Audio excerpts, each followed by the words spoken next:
Bom, pessoal, enquanto eu vou colocar meu computador para projetar, e antes de começar a me apresentar e falar um pouco sobre o que a gente faz, e mais do que isso, falar sobre design thinking, como é que a gente começa a construir experiências que importam, eu quero propor uma dinâmica diferente agora, nesse momento. Porque eu vi que todo mundo estava lá, trocando ideia, a gente fala muito sobre networking, quando a gente vai falar sobre networking, o que a gente começa? Pô, qual que é o seu nome? O que você faz? É a primeira pergunta que você fala. Às vezes vem até antes do nome, né? Tipo, o que você faz? Ah, esqueci de perguntar seu nome. Então agora eu vou pedir para todo mundo ficar em pé, procurar uma pessoa que não conversou lá fora. Se já conhece, pode falar também. E vocês vão ter que se apresentar, são 5 minutinhos, tá, pessoal? Me ajudem, porque eu já comi um pouquinho do tempo da minha apresentação. Vocês vão ter que se apresentar sem falar a formação, o cargo e que empresa vocês trabalham. Beleza? Esse é o desafio. E no final vocês têm que encontrar alguma coisa que é em comum, tá? Façam em pé para dar uma energizada e depois a gente volta e vai para o conteúdo. Outra energia na sala, né? Eu acho que a gente começa falando sobre como construir experiências que importam. E a gente não se conhece. Eu acho que a primeira mensagem que a gente precisa já começar a falar quando fala sobre design thinking, fala sobre construir experiências que importam, fala sobre RH, é que a gente precisa conhecer. Conhecer quem são as pessoas que a gente está junto, quem são as pessoas que a gente trabalha. E eu queria me apresentar aqui. Meu nome é Luiz Henrique, mas eu não me reconheço por Luiz Henrique, é muito formal. Então, ou me chamam de Bin, que é meu sobrenome. Eu não sei se está dando um... Está meu som aqui. Aí, pronto. Que é muito formal. Ou as pessoas me chamam de Bin, que é meu sobrenome, ou vocês sabem como é, né? Quando você vem de Ribeirão Preto, você vem para fazer faculdade, o seu nome vira a sua cidade. Então, tem uma galera aí que me conhece como Ribeirão, e até alguns clientes já me chamam de Ribeirão também. E eu sou de Ribeirão Preto, e eu acho que é legal trazer isso, né? Porque eu poderia vir aqui e falar sobre cursos, sobre onde eu me formei, como é que as coisas acontecem, mas acho que é legal mostrar quem eu sou e um pouco do que fez eu trabalhar com design thinking, com RH, um pouco sobre comportamento, né? E não tem como eu não falar da minha origem, né? E durante toda a minha vida, a medicina sempre esteve muito presente no meu dia a dia, porque meus pais são médicos, os bonitinhos aí. A minha mãe é ginecologista e obstetra, meu pai é cirurgião. Então, assim, vocês já sabem, né? Eu nem preciso falar. Da minha mãe, ela trabalha 24/8. E toda a minha vida eu tive isso como exemplo. O trabalho tem daquela questão de lealdade com o trabalho, de você trabalhar, de você vestir a camisa, de você falar assim, caramba, eu vou fazer isso até esgotar, né? Porque médico não sabe fazer outra coisa, só trabalhar, que eles não escutem isso. A minha irmã é psicóloga e nutricionista, eu tenho um irmão que é missionário, o outro irmão é médico, e eu vim fazer design thinking.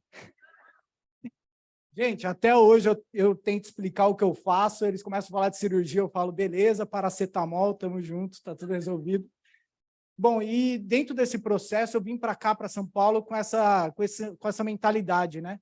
De trabalhar, vestir a camisa, ficar 40 anos dentro de uma empresa, virar CEO dela, e aí eu fui percebendo que as coisas não são tão assim, né? Quando a gente começa a olhar sobre cultura organizacional, quando a gente começa a olhar sobre os nossos sentimentos, as nossas experiências, a gente começa a entender, caramba, cara, por que naquele momento eu estava tão engajado e 4 meses depois, o que aconteceu que meu engajamento foi lá para baixo?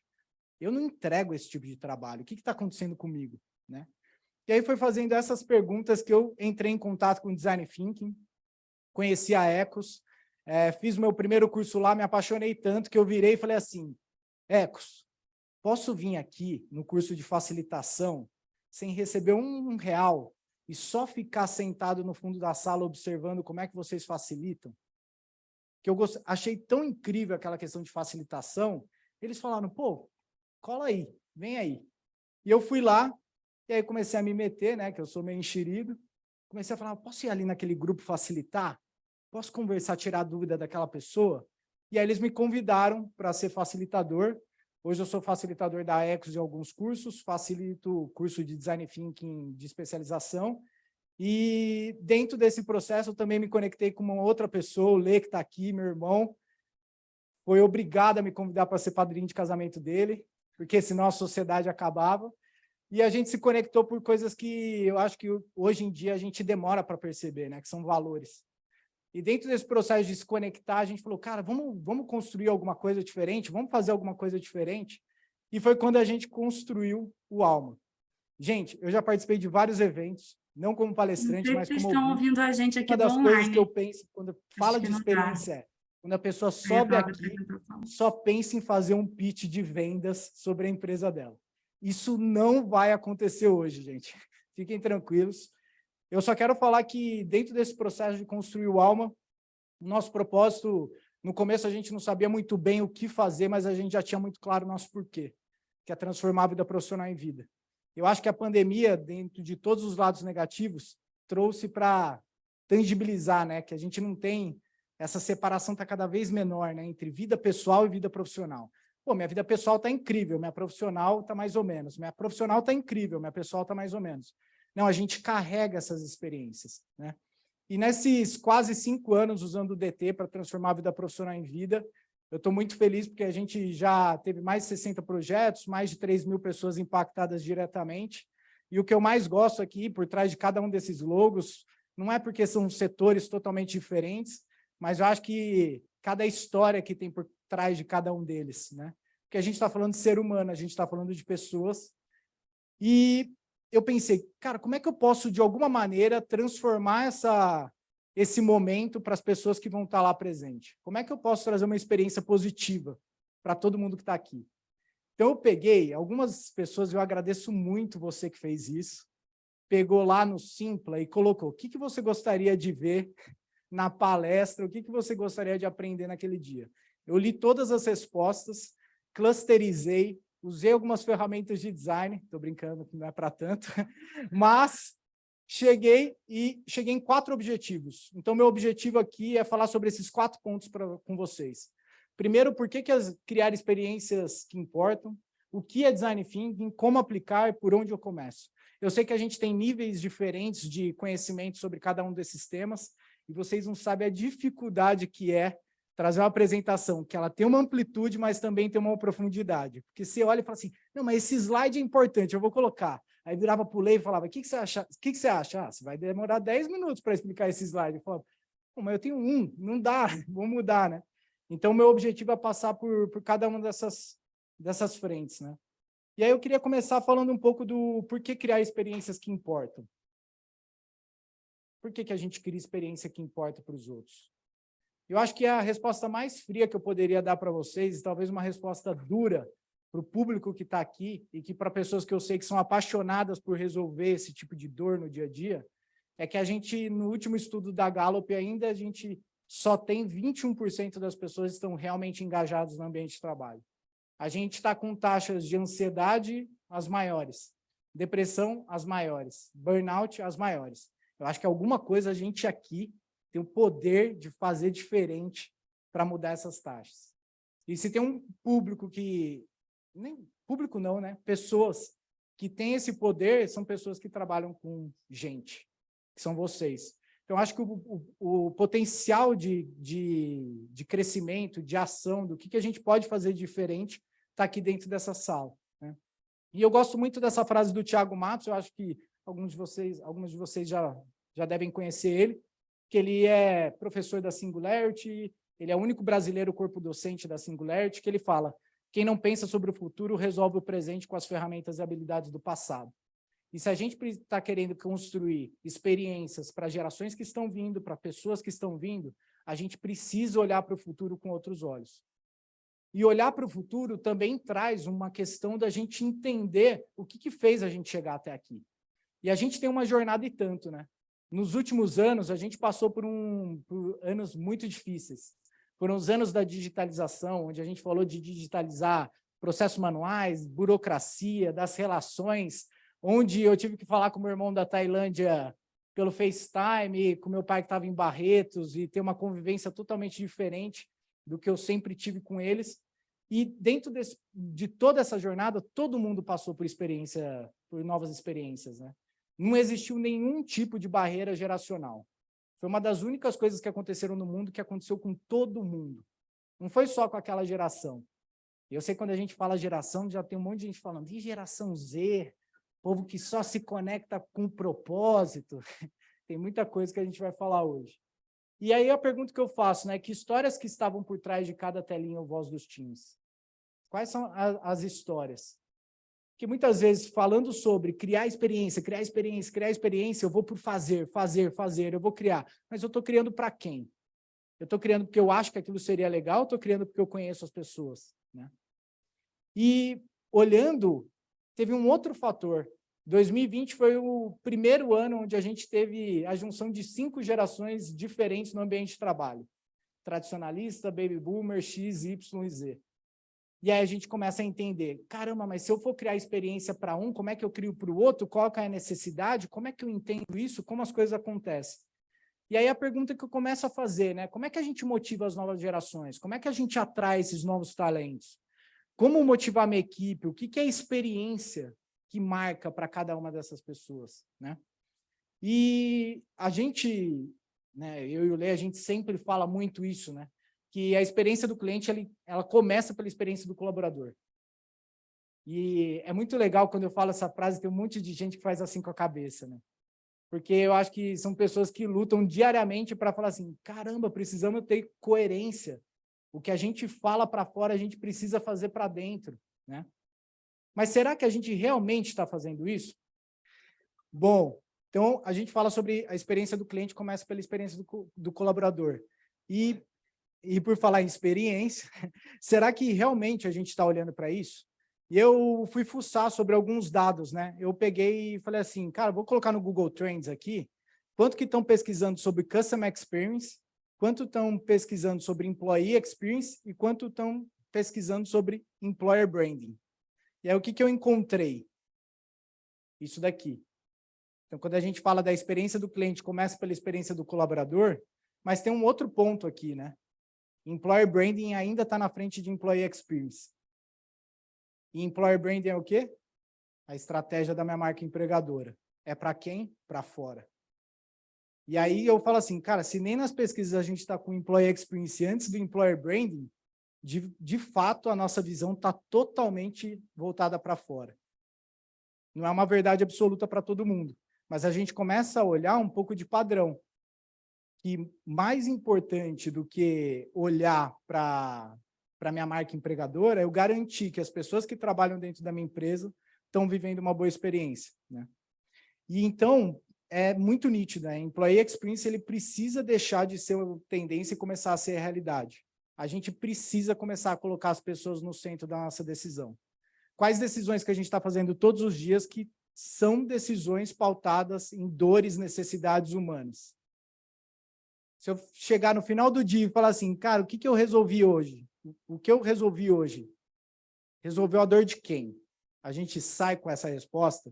Tá saindo som aí, eu acho? É só... Boa. Obrigado.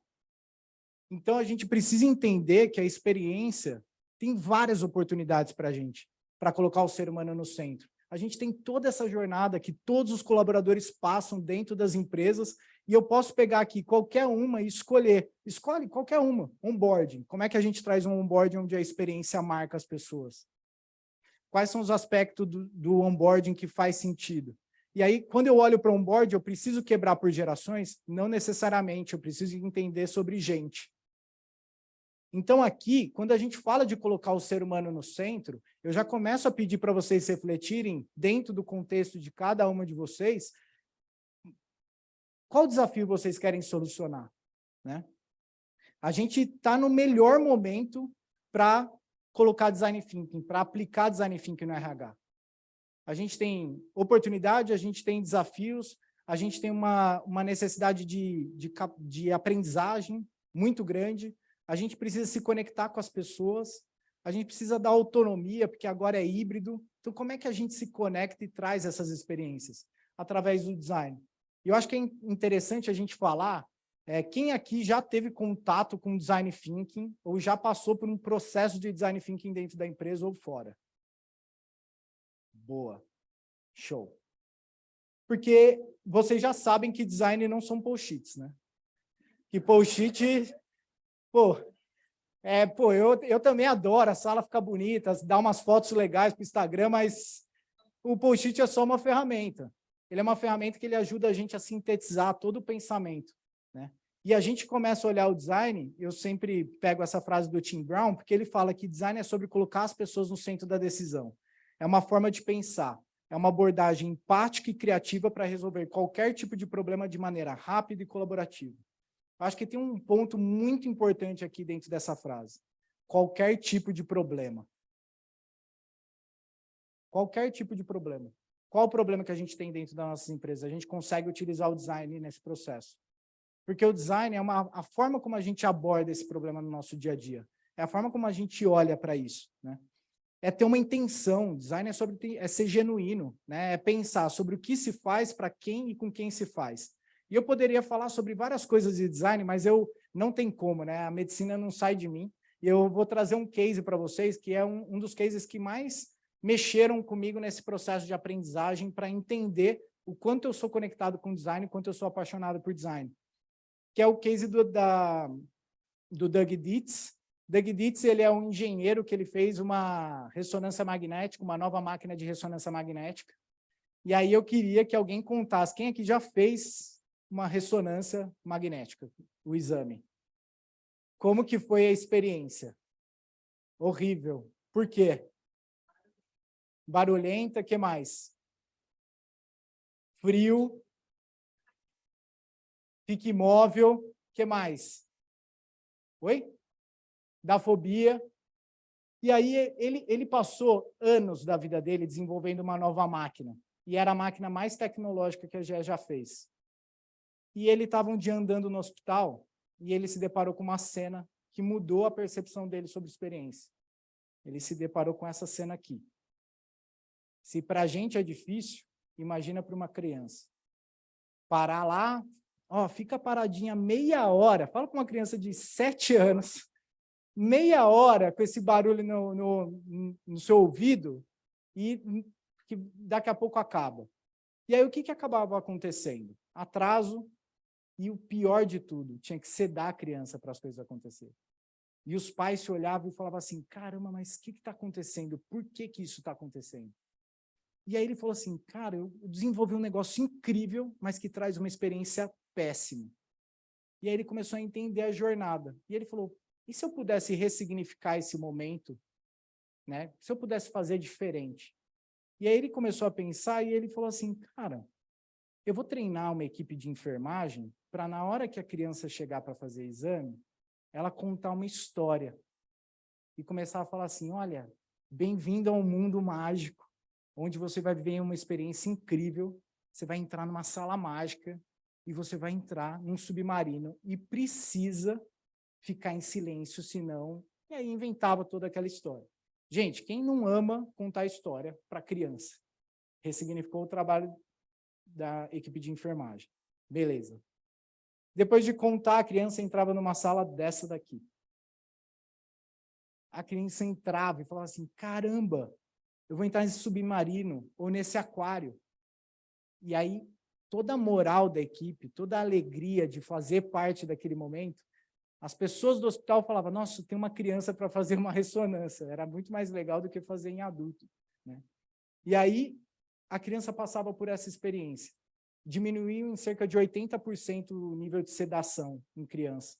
Só por você contar uma história, fazer ela encantar. E no dia que ele estava fazendo o teste, ele escutou uma criança saindo falando assim para a mãe e para o pai, quando é que a gente volta?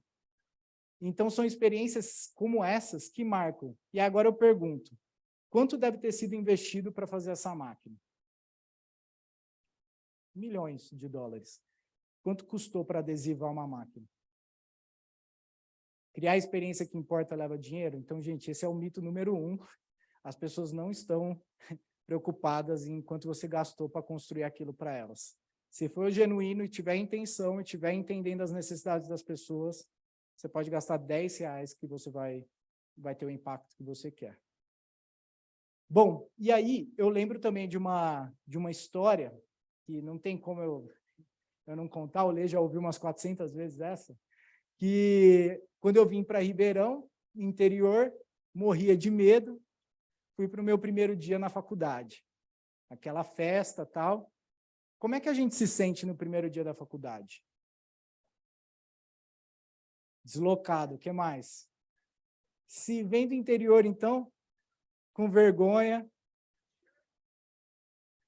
perdido. Gente, e aí, quando você está indo para o metrô, aí, eu lembro até hoje que eu estava, primeira vez andando em São Paulo, virei a rua assim para ir para o metrô, vi um assalto. Aí eu falei, gente, é isso mesmo? Será que vai ser assim todo dia? Só que percebam que essa dor ela acontece em que momento? No primeiro dia. Não é no segundo. Porque no primeiro já beberam, já se conectaram com todo mundo. Brincadeira, isso não pode mais. Mas é no primeiro, que é uma dor que acontece. E aí a faculdade não consegue perceber essa dor e trazer uma inovação. Aí vem algumas marcas e fazem coisas diferentes.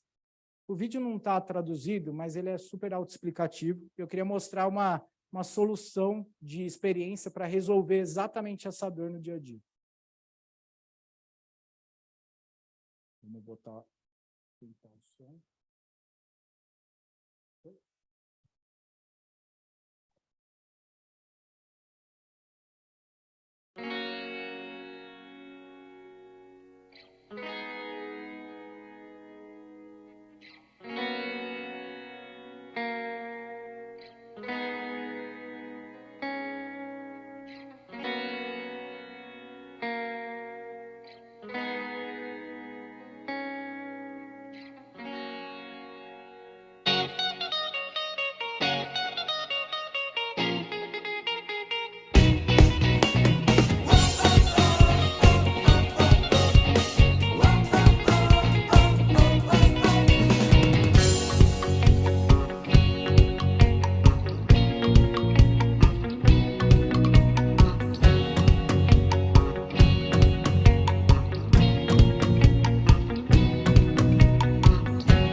Demais, né?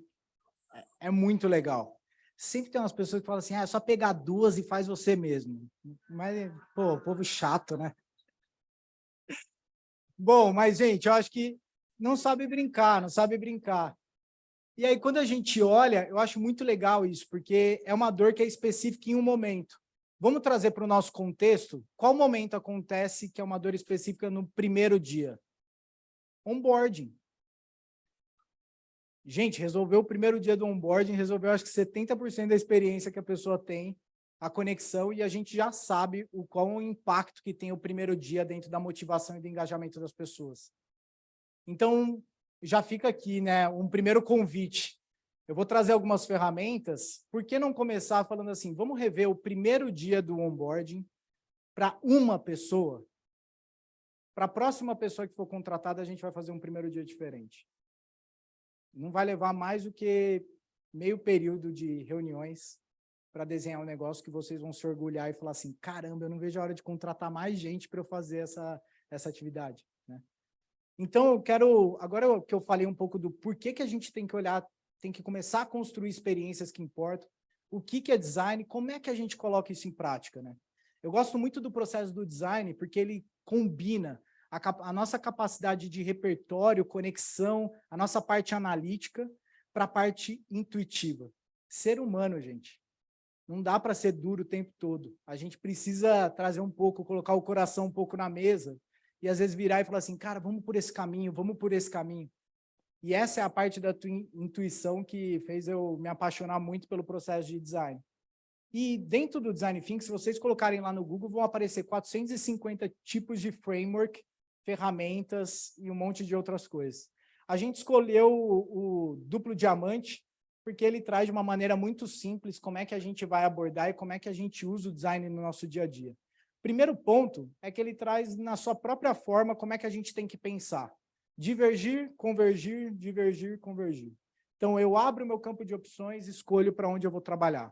Abro o meu campo de ideias e escolho por onde eu vou continuar. E dentro dessa jornada, eu quero passar junto com vocês pelas fases do processo de Design Thinking. Gente, eu não tenho a intenção nenhuma de todo mundo aqui sair expert em design. Seria uma pretensão muito grande em meia hora a gente falar sobre design e todo mundo sair fazendo. Mas dá para a gente começar a colocar em prática depois desse bate-papo aqui, já dá para a gente colocar isso em prática. A gente passa pela fase de entendimento, definição, onde a gente olha qual que é o real problema, ideação e prototipagem, entrega e iteração. E agora vou esperar as fotos, gente, estou me sentindo muito famoso aqui, toda hora, um monte de câmera, eu falo, caramba, que isso? Estou mal acostumado. Eu quero pedir para vocês refletirem. E daqui em diante eu vou falar sobre algumas ferramentas. Só falar sobre as ferramentas, gente, na boa, já tive sentado aí, amanhã todo mundo esquece e não coloca em prática. Então eu quero que agora vocês pensem em um desafio. E o que é o mais legal? Podem pensar num desafio profissional, vamos fazer essa separação, ou pessoal. Escolham aí. Cara, eu quero resolver essa dor. E aí eu vou passar com vocês pela abordagem do design. E nesse processo, eu vou passar por algumas ferramentas, eu gostaria que vocês olhassem e fizessem um pouco na mente de vocês. Caramba, será que daria para a gente fazer isso? Será que é isso mesmo? E aí é muito legal porque quem participa consegue resolver uma dor hoje mesmo. Né? E para quem não conseguiu pensar numa dor, que tal a gente olhar para essas perguntas que eu acho que todo mundo tem aqui? Como é que eu motivo as novas gerações? Como é que eu atraio novos talentos? Como motivar minha equipe? Como fazer um bom onboarding? Né? E a gente começa pela fase de entendimento, que é onde a gente começa a entender o contexto e as pessoas que fazem parte dele. Eu acho que é legal porque a gente fala sobre algumas ferramentas, né? A primeira delas, nem preciso falar. O que a gente não sabe, a gente precisa dar uma googada.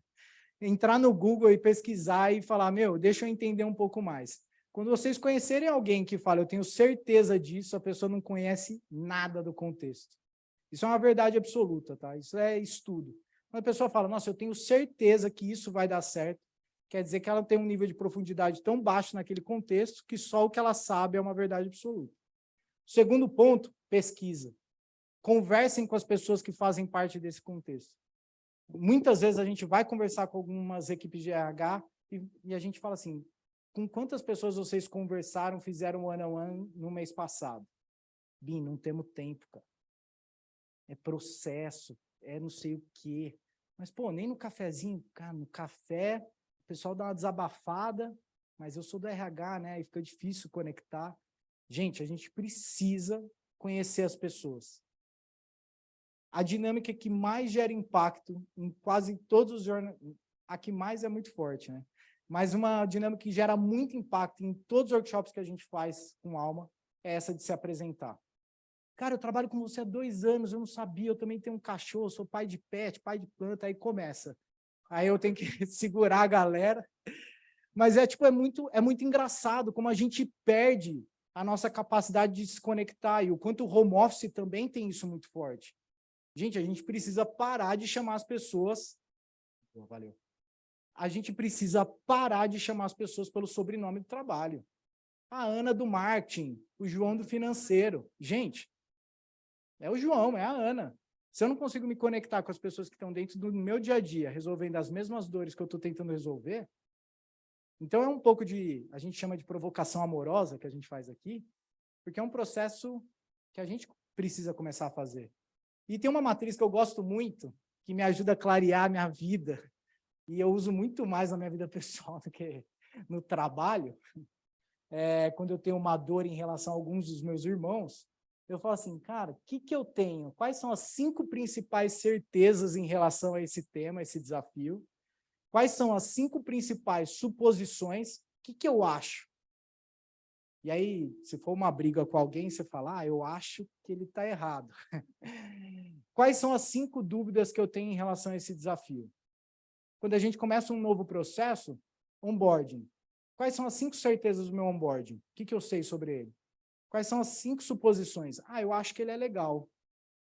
Eu acho que ele acolhe as pessoas. Eu acho que o gestor está engajado para fazer as coisas acontecerem. Quais são as dúvidas? O que que motiva? A gente está se conectando com as pessoas, né? E a gente precisa lembrar que quando a gente está nesse processo de entendimento, as pessoas possuem uma característica em comum. Todas são diferentes. E uma das coisas é a gente não começar a colocar todo mundo no mesmo balaio. É geração Z. Chegou alguém, vai participar de um board. É geração Z.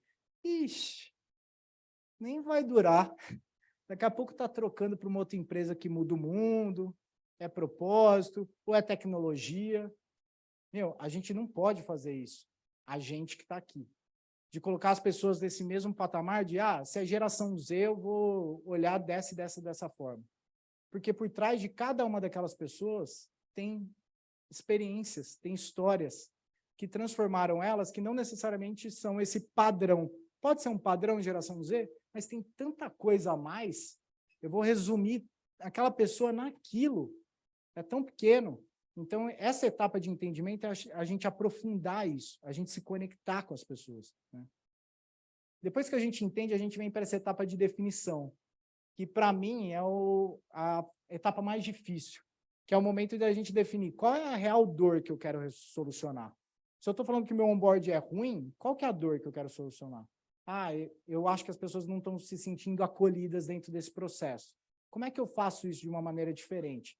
Então, na definição, a gente tem que entender que quanto mais a gente pesquisa, maior a convergência necessária, né? Então, a gente começa a olhar para o desafio que eu tenho um entendimento muito grande, eu vou levar muito tempo para convergir. E dentro desse processo, a gente sabe que o principal é que todo problema ou desafio ele tem um fator humano. E é que é através do design que a gente consegue colocar esse ser humano no centro dessa decisão. E aí uma das ferramentas que... Quem aqui já desenhou uma persona? Quem aqui tem as personas da empresa desenhada? Tipo, como time de gente virar e falar assim, galera, vamos fazer aqui, nós temos essas 5 personas dentro da nossa empresa. A gente desenhou persona de quê, gente? Maioria das vezes. Cliente. E não nossa. Então, é uma atividade que quase todo mundo aqui já passou por ela, sabe como fazer, e a gente poderia colocar em prática no nosso dia a dia. Qual que é a persona da empresa que você trabalha? Quando a gente pega, então, um startup, tem uma startup aqui, meu anfitrião, muito boa, por sinal. Poxa, estão crescendo pra caramba. Qual que é a persona do meu anfitrião? O que essa pessoa sente? O que ela vê, ouve no dia a dia? O que ela diz e faz? O que ela vê? Quais são as dores? Quais são as necessidades? E quando a gente começa a olhar para necessidades, a gente vê que necessidade é totalmente diferente de desejo. A gente não está falando de desejo, do que as pessoas querem, a gente está falando do que as pessoas precisam, né? E tem essa ferramenta, que é uma ferramenta muito legal, que é de um psicólogo americano, que ele criou, chama FIRO, né? Relações Interpessoais Essenciais, que ele meio que classificou que em toda a nossa vida, independente da geração que você for, a gente tem essas necessidades. E quando a gente entende qual é a principal necessidade que eu tenho, eu consigo me ajudar a me conectar cada vez mais. Então, eu vou passar por essas 3 de uma maneira bem rápida, porque esse material depois eu vou enviar para vocês, tá? Eu não vou ser aquele que fica com a palestra no bolso, que eu já pedi muita apresentação e não recebi, vocês vão receber. Mas não, vocês não vão receber, tirem fotos.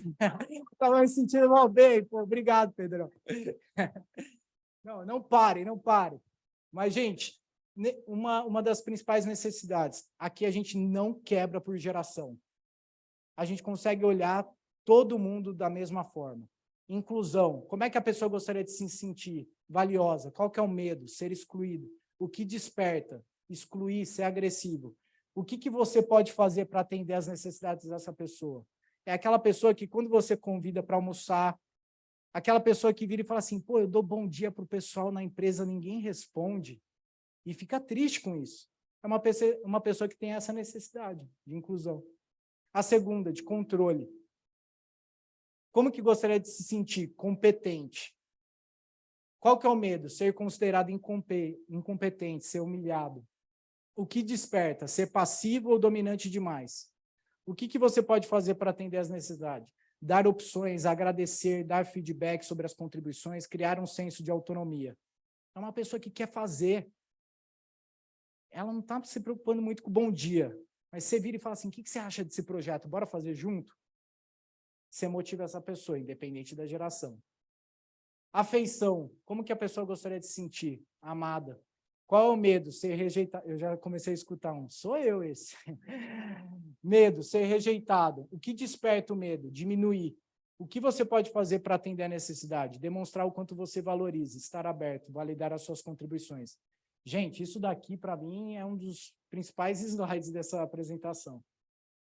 Porque se a gente pegar isso e conhecer um pouquinho as pessoas, a gente consegue falar, nossa, aquela pessoa ela tem a necessidade de afeição. Aquela pessoa tem um pouco mais de necessidade de controle. E aí eu consigo construir o quê? As experiências que importam. Porque se você criar uma experiência, nossa, incrível, bom dia, tal, não sei o que, para uma pessoa que tem uma necessidade de controle, ela vai gostar, mas não vai marcar, talvez. E, gente, não tem necessidade pior ou melhor, tá? Eu sei que tem gente que já começa, nossa, a minha necessidade é a pior de todas. Já vejo aqui. Não, são necessidades humanas, que independem de geração. Eu sou contra ficar colocando as pessoas em caixinhas. Eu gosto da geração Flux, que eu vi um artigo que fala que você navega em todas as gerações. Eu acho que eu sou essa, um pouquinho tiozão e um pouquinho mais novo. Bom, e a gente vai para a última etapa, que é a ideação e prototipagem. E quando a gente fala de ideação, a pergunta que eu faço, quem se sente criativo aqui? Às vezes sim, às vezes não. Gente, é muito engraçado, a gente pergunta isso em quase todos os workshops e menos da metade levanta a mão. A gente ainda tem uma barreira muito grande em dar ideias e acreditar que aquelas ideias de fato resolvem dores, resolvem algumas questões. A gente levanta, tem gente que levanta a mão assim, de será? Eu sou mais ou menos, de vez em quando.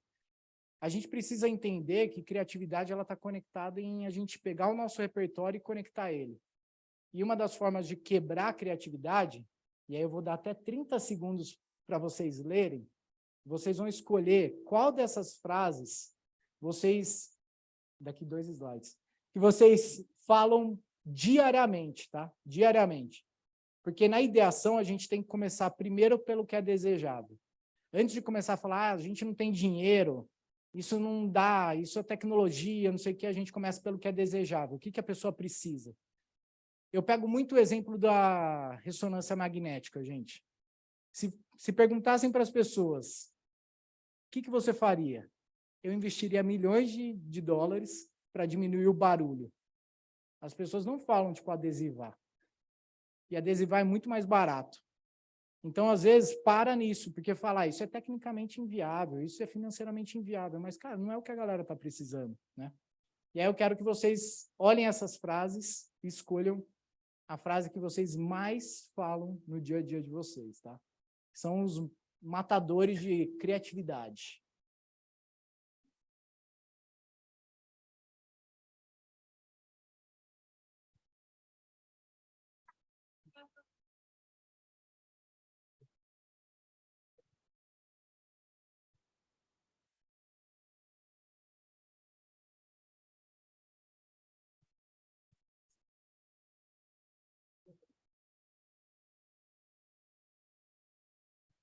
Esse daqui é demais, né? O sindicato vai chiar.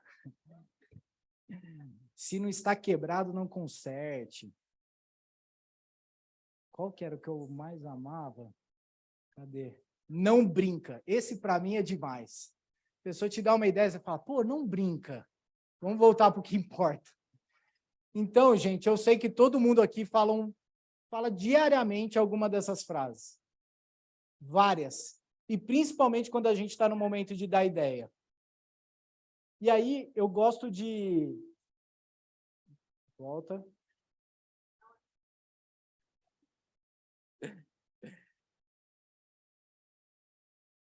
Bom, vou passar, hein? A gente entra para ideação e prototipagem. E quem aqui já passou por um brainstorming? Quantos brainstorming deram certo? Levanta a mão, quem fez um brainstorming que ele deu certo, saiu com uma ideia e foi animal. Bom, show.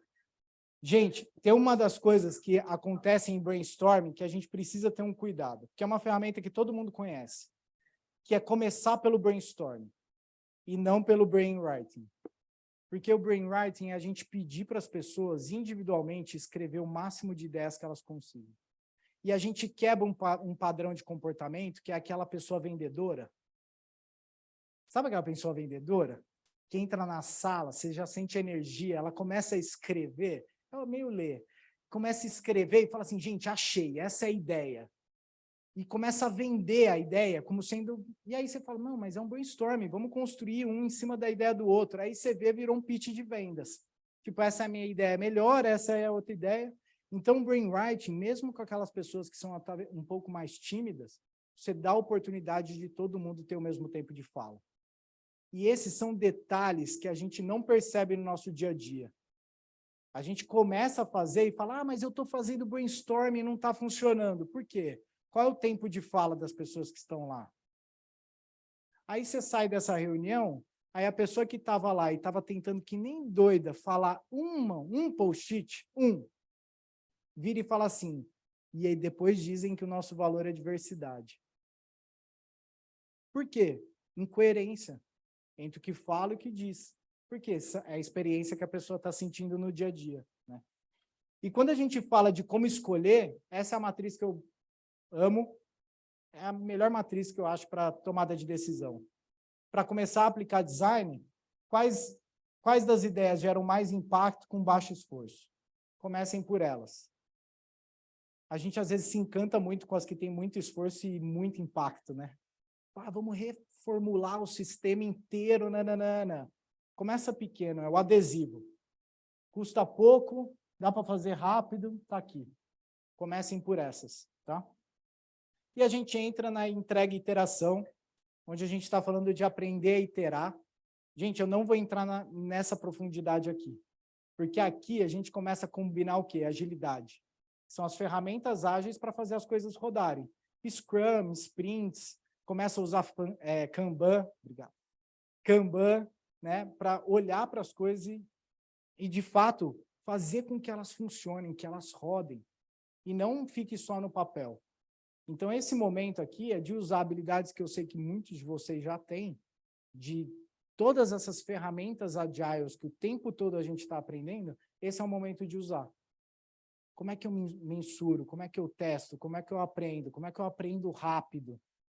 Como é que eu aprendo rápido, não para falhar mais rápido, para resolver mais cedo, né? Obrigado. Bom, então a gente, de certa forma, a gente já passou aí por toda a jornada. E aí eu queria só relembrar do pedido que eu fiz para vocês, né? Pensem num desafio. E foi muito legal, porque dá para ver no olho de cada um que eu olhei e falei assim, caramba, dá para eu fazer isso diferente. Dá para eu resolver essa dor de uma maneira diferente. E, geralmente, quem brilha mais o olho é quando escolher uma dor pessoal, né? Porque é muito fácil. A ferramenta está aí. É muito mais um approach, uma forma de pensar, do que necessariamente de 450 reuniões. A gente pode começar pegando um post-it e falando assim, cara, vamos fazer essa reunião num formato diferente? Vamos colocar quais são os tópicos e a gente define por prioridade, divergência, convergência. Então, acho que dentro desse processo, se a gente começar já a pensar, em colocar o ser humano no centro da decisão. O que eu faço no meu dia a dia que resolve a dor de quem? Eu estou fazendo para quem? De ter esse pensamento de convergência, né? De divergência, convergência. E trazer as pessoas para fazer isso junto com a gente já é um ótimo primeiro passo. Mas sempre pergunto, né? Por onde eu começo? Gente, comecem pegando uma dessas ferramentas. Ponto. Pode escolher qualquer uma. Fala assim, eu vou fazer essa na minha empresa. Vou pegar um desafio e vou fazer essa. E aí, eu quero falar um outro ponto para vocês. Que dentro do que funcionou para mim. Porque o processo de design foi o processo que fez eu encontrar o Alma. E não o contrário. Porque foi um processo que, para mim, foi de dentro para fora. Eu comecei a aplicar o design para eu entender que eu poderia trazer isso para as outras pessoas. Só que eu não falei um ponto do Design Thinking para vocês. Que o Design Thinking ele é pautado por valores. Você pode fazer tudo isso que eu mostrei para vocês. Se vocês não estiverem fazendo com base nesses valores, não é design. Não é design. Pode ser projeto, pode ser projeto cascata, eu ia falar em inglês. Olha. São esses valores aqui. Colaboração, empatia e experimentação. Se a gente não coloca isso em prática, não tem como. E aí é uma mensagem, uma provocação amorosa que eu faço para vocês. Que a gente sempre sai desses momentos falando assim, eu vou colocar design thinking na minha empresa. Cara, que ego gigante, né? Eu vou fazer isso, eu vou colocar o design, eu vou fazer não sei o quê. Que tal começar pela gente? O quanto eu estou colocando esses valores em prática no meu dia a dia. Quando eu falo de empatia, a gente não acredita muito que empatia existe, mas nem vou entrar muito na profundidade disso, porque quando a gente fala de empatia se coloca no lugar do outro, coloca no sapato do outro. Gente, isso é impossível, a gente tem que viver as mesmas histórias, as mesmas coisas. A gente fala muito de um olhar de austeridade, de respeitar a história do outro. E quando eu me coloco para conhecer as outras pessoas, para conhecer as pessoas que eu trabalho, eu estou colocando esse valor de empatia. Quando eu tenho a capacidade de virar para uma área que eu não tenho um bom relacionamento, porque um processo está dando errado, e chamar e falar assim, cara, o que a gente pode fazer para resolver isso juntos? É colaboração. E quando eu pego uma dessas ferramentas e coloco em prática do que vocês viram hoje, que está todo mundo até essa hora, nesse happy hour, poxa, vale a pena, né, colocar uma dessas atividades em prática, eu falo de experimentação. Então, não tem como, né? Quando a gente coloca esses 3 valores em prática, é impossível não dar certo. E eu queria, de certa forma, o tempo deu certinho, e já ir para o meu encerramento, obrigado, Breno. Mas, porque dentro desse processo, eu tentei trazer essas 4 respostas para vocês, né? Por que trazer essas experiências? O que é design thinking? Como que a gente começa e por onde eu começo, né? E tem um vídeo que eu gosto muito que traduz bastante o que eu acredito quando a gente está falando de design thinking. Design thinking é sim uma ferramenta ágil, é uma ferramenta para a gente colocar e solucionar problemas complexos, mas muito mais do que isso é para a gente voltar e se conectar com as pessoas de novo, né? É a gente, pela primeira vez, ter como objetivo em conjunto diminuir esse dado da Gallup que me irrita todo ano que sai. 86% das pessoas estão desengajadas. 21% Poxa, a gente faz tanto, todo dia, tantas vezes, como é que esse número não aumenta? Porque toda vez aparece lá, 80% desengajado. Isso me deixa inconformado. Quando a gente olha burnout, depressão, ansiedade, por isso que a gente fala muito no Alma de transformar a vida profissional em vida. Acho que a gente tem uma oportunidade muito grande, mais do que uma oportunidade, eu acho que é um dever de todo mundo a gente olhar um para o outro, né? Respeitar essas diferenças que acontecem e conhecer as pessoas na totalidade. Não colocar numa caixinha. Geração X, então gosta de feedback 3 vezes ao ano. Cara, você nem conversou com a pessoa, né? Então, espero que vocês gostem, porque eu acho que esse vídeo vai impactar bastante vocês. Vai dar certo. Olha só, num podcast do Simon Sinek, falamos várias vezes dele aqui, né? Ele estava entrevistando um cantor. E aí esse cantor contou para ele assim, cara, um dia eu parei na Starbucks né? E era drive-thru, nos Estados Unidos tem esse negócio, né? Drive-thru de Starbucks. Fui pegar um café, aí eu pensei assim, ó, vou pagar pra mulher que tá vindo atrás. Viu que era uma mulher vindo atrás? Vou pagar pra ela. Chegou no caixa, falou, ó, cobra o meu, cobra da mulher de trás. Pagou pra mulher de trás e falou assim, ó, você fala pra ela, o cara da frente pagou e ele disse que você é amada. Era isso, né? Aí ele falou assim pro Simon Sinek, cara, eu saí, eu nem sei quem é a mulher, eu não vi entregando, mas eu saí com uma adrenalina, cara, feliz da vida. Aí o Simon Sinek parou ele e falou assim, cara, deixa eu te explicar o que estava acontecendo. Pesquisadores descobriram que quando você faz um ato de serviço desinteressado, ou seja, você não está esperando nada em troca, não é uma troca. Quando você faz um ato de serviço desinteressado, é liberado ocitocina no seu corpo. Para quem não sabe, a ocitocina é o hormônio que é liberado no corpo da mulher no parto. Por que ela apaixona pela criança? No momento de dor, e ela apaixona pela criança na hora? Porque tem uma descarga de ocitocina nela na hora. Esse hormônio do parto é liberado no nosso corpo quando alguém faz um ato de serviço desinteressado. Sem esperar nada em troca. Sem esperar nada em troca. Aí ele falou assim, só que a pesquisa foi além. Eles descobriram que quem recebe o ato de serviço recebe uma descarga de ocitocina. E aí eles foram além, eles descobriram que quem assiste o ato de serviço desinteressado tem uma descarga de ocitocina. Ou seja, a mulher do caixa saiu se sentindo melhor, a pessoa que recebeu estava se sentindo melhor e quem deu estava se sentindo melhor que todo mundo. E aí esse menino contou que ele perdeu a mãe muito cedo, assim, jovem, assim, né? Fazia já uns 10 anos que a mãe tinha morrido. E ele falou que um dia ele estava cantando numa cidade, né?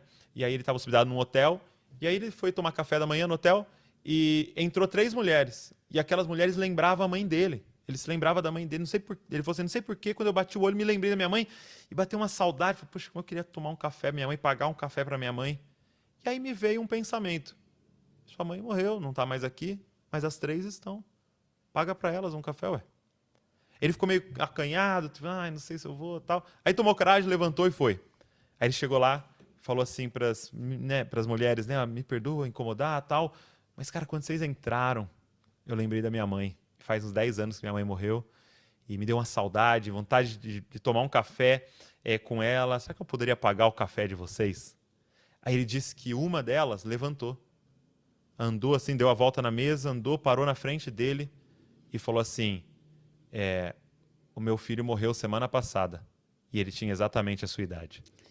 Abraçou ele e os dois ficaram chorando no meio do restaurante. Du, o que você está experimentando agora? Uma descarga de ocitocina. Tô nisso mesmo.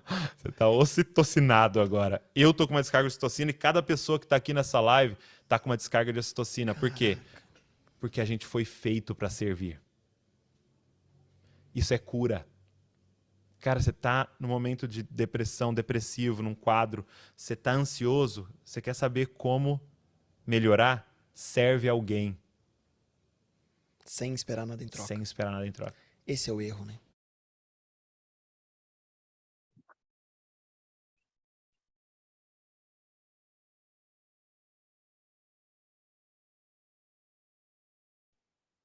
Gente, eu gosto muito desse vídeo porque eu acho que fala muito sobre o que cada um está buscando aqui no dia a dia, né? Acho que ninguém vai para a empresa ou fica em casa e abre o computador para não construir experiências que as pessoas vão falar assim, caramba, que incrível. Acho que todo mundo que está aqui nessa sala tem esse objetivo, né? De servir, de fazer as coisas de uma maneira diferente. E, poxa, é um prazer gigante compartilhar um pouco desse assunto que eu sou apaixonado. Confesso que é um formato diferente do habitual do Alma, porque a gente fala 20% e faz muito mais dinâmica do que fala. Então, eu sempre falo assim, caramba, eu vou ficar falando lá 1 hora. Mas a gente traz as coisas com o coração. Não tem como, um dos valores do Alma é a amizade. Então, a gente gosta de se conectar com as pessoas nesse nível. A formação a gente vê depois, o que vocês gostam, qual que é o sonho de vocês, como as coisas acontecem. E a gente está aqui para ajudar vocês nesse processo de melhorar essa taxa de desengajamento, né? Deixar ela cada vez menor, trazer as pessoas cada vez mais engajadas para o trabalho, criar experiências que impactam. Então, eu queria agradecer de coração, queria fazer um agradecimento especial. Laura, obrigado pelo convite. Você sabe o quanto esse assunto nos conecta e o quanto que a gente olha para isso e fala, caramba, tem muita coisa que a gente pode fazer. Queria agradecer todo mundo. E é isso, gente. Tamo junto. Se vocês quiserem, agora é a hora da foto. Tô brincando. Agora, celulares para cima, mas, gente, vamos tomar um café, bater um papo. Assim, isso não é pitch de vendas. Eu acho que a gente se conecta por coisas muito mais importantes do que uma solução de uma empresa. Acho que se vocês tiverem uma certa conexão, fiquem à vontade, vamos bater um papo, contem os desafios de vocês. É uma rede para a gente construir junto um ambiente muito melhor no ambiente de trabalho. Beleza? Valeu, tamo junto. É nóis.